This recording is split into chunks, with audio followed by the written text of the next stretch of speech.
જામનગર ખાતે રિલાયન્સ ટાઉનશીપમાં અનંત અંબાણીના જન્મદિવસની અદ્ભુત ઉજવણી કરવામાં આવી। અવસરે આકાશમાં હજારો ડ્રોન દ્વારા એક એવો નજારો રજૂ કરવામાં આવ્યો જેને જોનારાઓ મંત્રમુગ્ધ થઈ ગયા। આ શું માત્ર એક ઉજવણી નહોતી, પરંતુ ટેકનોલોજીની લાકડીઓનું અનોખું સંગમ હતું। અનંત અંબાણીના પ્રાણીઓ પ્રત્યેના અખૂટ પ્રેમને દર્શાવવા માટે ખાસ કરીને હાથી અને શ્વાનની આકૃતિઓ તૈયાર કરવામાં આવી। જામનગરના પ્રખ્યાત વનતારા પ્રોજેક્ટની ઝલક આ ડ્રોન શોમાં સ્પષ્ટપણે જોવા મળી। આકાશમાં જ્યારે વિશાળ કદનો હાથી ડ્રોન દ્વારા ચાલતો દેખાયો ત્યારે ઉપસ્થિત સૌ કોઈ આશ્ચર્યચકિત થઈ ગયા। શોના અંતિમ ભાગમાં ધાર્મિક શ્રદ્ધાના દર્શન થયા। આકાશમાં ડ્રોન દ્વારા ભગવાન ગણેશ અને જય શ્રી રામ લખેલી આકૃતિઓ રચાઈ।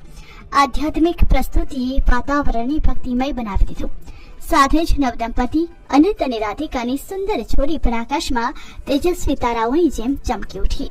આ કાર્યક્રમ જામનગરના ઇતિહાસમાં સૌથી મોટા અને યાદગાર ડ્રોન શો પૈકીનો એક બની ગયો। હજારો લોકોએ આકાશ નજારાને પોતાના કેમેરામાં કેદ કર્યો।